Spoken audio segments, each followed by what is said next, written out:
Well, hello everybody and welcome back to G Bear's Off-Grid Ways, a homestead in the desert. And here we are looking at my barrel setup and my water extension program that I'm putting together here. And I got the barrels all cleaned out today and got them up here and mounted in place. And then I put a rope around them to make sure that they stay in place because the wind decided to pick up on me. And it's blowing at about anywhere between 14 and 20 miles per hour right now. So I wanted to make sure that those stayed in place, even though they have a little water in them. And that's just so that whatever is left in the bottom will settle out. And then when I drill the holes in them at these locations down here at the bottom to daisy chain them together, then I'll drain the rest of that out. So anyway, as you can see, they go all the way around and back up to the staircase here. And as my estimate was, just as planned, 14 barrels right to the T. So that still leaves room going up and down the stairs. And that's where that stands. Anyway, I started taking insulation off of my filtration system here. This is my sediment filter. And what I think I'm going to do is shut the valve off there, disconnect it at this point, and then I'm going to add a brass nipple in there and put a threaded T, an 1.5-inch threaded T in there with a 1-inch side coming out of it. So the 1-inch side will come out about right here when it's all set up. And that'll be right in line with where I want to be to tie into the first barrel, or actually the last barrel on the run, because that's the first barrel. There'll be nothing connected on that side. Although I may decide to put a hose bib connection on the side of that one over there at that location, so that if I do have to drain it down for cleaning or anything like that, I've got a hose bib there to open up and let the excess water out. Now, if you notice that when I built this, I built it so it's a little higher than the bottom of the tank. So the bottom of the tank isn't level with the bottom of the barrels. The barrels are up a little bit by 1.5 inches. And that's going to leave a little bit of water in the bottom of the tank if it ever got down that low, because that's where all the sediment's going to be sitting. And they do the same thing with the output here. So the output is maybe 4 inches off the bottom, so that anything that settles down in the bottom of the tank doesn't come out of that when you're using it.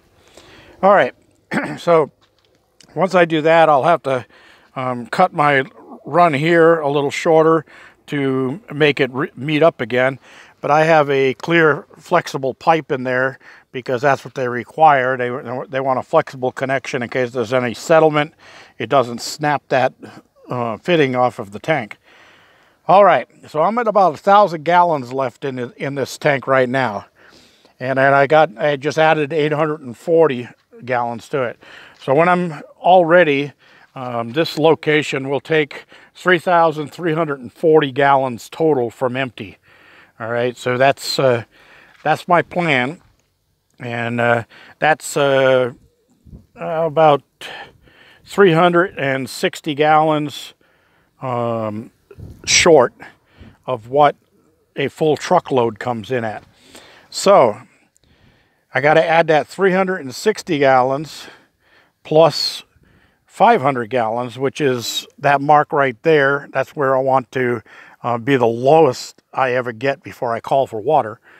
So that will be the cutoff. So we'll take 500 out of there, and then doing the math, I'm going to have to increase my water storage down by the garden house.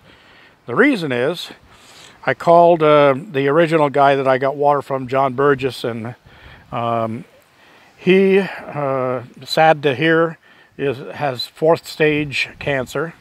And I hope they don't mind me telling you all that, but his son has taken over the water deliveries.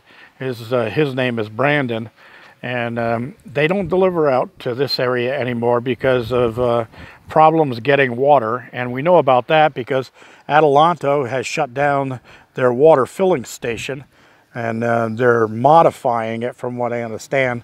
But it's been over a year since they started that, so who knows what they're going to do with that. So I'll have to go with the other delivery people I have, Choctaw Trucking, and they'll be bringing 3,700 gallons.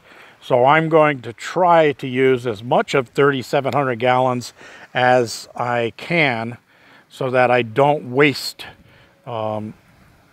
any water, and because you have to pay for the whole load anyway. So if I send any of it back, I paid for something I didn't get. So that's not my idea of economics. All right, let's move on down this way. And that's one of the things I did up here at the water tank today. And the other thing I did was I did my electrical run on the outside of my container here. And I have that on a GFI switch inside so that I can shut it off from inside the container anytime I want, so I don't leave free power running out here like it's going to cost me anything. But yeah, I've got the 3 outlet boxes out here now, so I don't have to run extension cords anymore to run my power tools, which are under cover here because of the rains we had. I didn't mention much about those rains, but yeah, it was pretty torrential. I mean, it was the raindrops coming down were big enough that I would say probably three raindrops would fill a shot glass. So it was really coming down. And I hear some people had got hail and everything else. I didn't see any hail here, just a lot of heavy rain, but short-lived.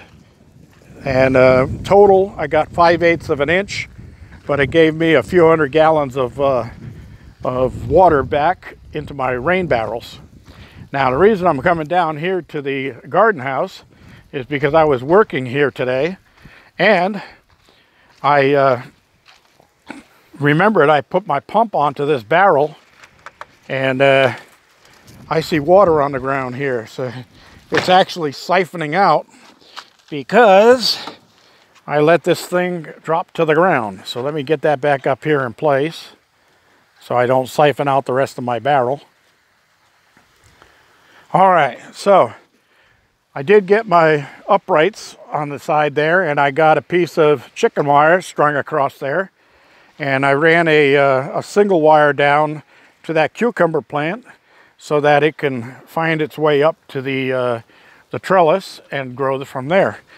And then over here, I put a small piece in, going all the way up to the top, and this one is already cresting the top of the little cage I had it in, and it's grabbed on for dear life on there. It's holding on pretty strong.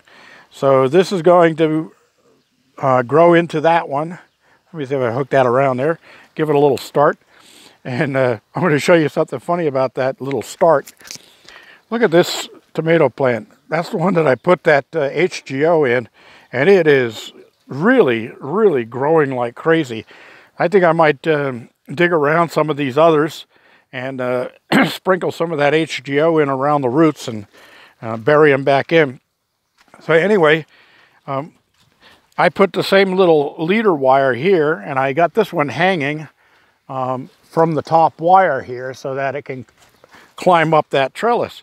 And I put the leader wire in there, and I came back about 10 minutes later after putting my tools away, and this one had already grabbed on. It's already wrapped around twice. So it was just waiting for something to grab onto. And look at how this tree is starting to canopy out. Wow, it's really loving that new location it's in.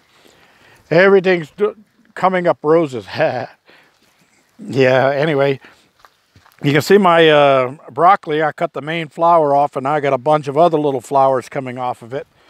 This one's got only 1, 2, 3, 4. It's got 4 on it, same as that one. It's got 4. So, oh, that one's got 5, sorry. But yeah, I've been eating broccoli already, and I've been eating strawberries already. And I got tomatoes in here. As you can see, there are tomatoes on my plants. And my grapevines are coming up fast. And there are tomatoes on this big plant down here. I got them down here hidden underneath everything. And that one over there that got hit by the 2x4 is still doing fine. So I think it's going to come back and just grow just fine. And the corn is jumping up into place. Everything's looking great. And I had a couple of tips about what's eating these leaves, or not what's eating them, but how to fix it. And I think one of the things I'm going to try is the diatomaceous earth I got from Anya and Carrie. They were up in northern Arizona homesteading.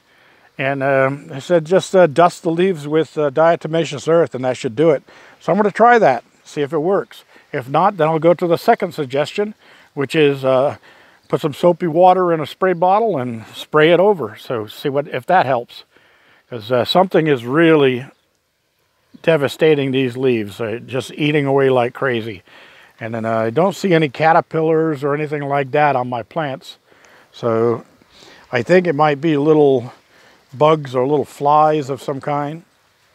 And we'll get to it. My potatoes are starting to flower now, so it won't be long before I start harvesting on those. And I got a tomato plant or two down here that I put in with seed that are coming up. And I showed you the carrots where I spilled the package. Well, here's the same thing I did with tomatoes. And I was planting tomatoes. I was planting that one in there. And I put the seed pack down here while I was working. And I had forgotten that I opened that pack from the bottom, not from the top. So when I picked it up upside down. All the seeds fell out. And I said, the heck with it. I got plenty of tomato seeds. But look what came up out of it all. And they're all in the second leaf stage here. So I'll be thinning these out. And I've got room down there in that main garden around the broccoli and that area that I can throw a few more tomato plants in. And I'll get some late tomato plants going in. So as these are already going into production, those others will be just coming into production. That's about all for today, everybody. I'm going to lock up everything. I got marinated chicken going right now, and I'm going to get that onto the barbecue and have that for dinner tonight with corn on the cob and green beans. That sounds like a great thing and making my mouth water. But so is that ice cold beer sitting in there. All right, G-Bear reminding you, give me a thumbs up down there, please. And don't forget to subscribe if you haven't already. If you have subscribed, thank you very much for being a follower, a subscriber, and helping me along my way. G-Bear signing off.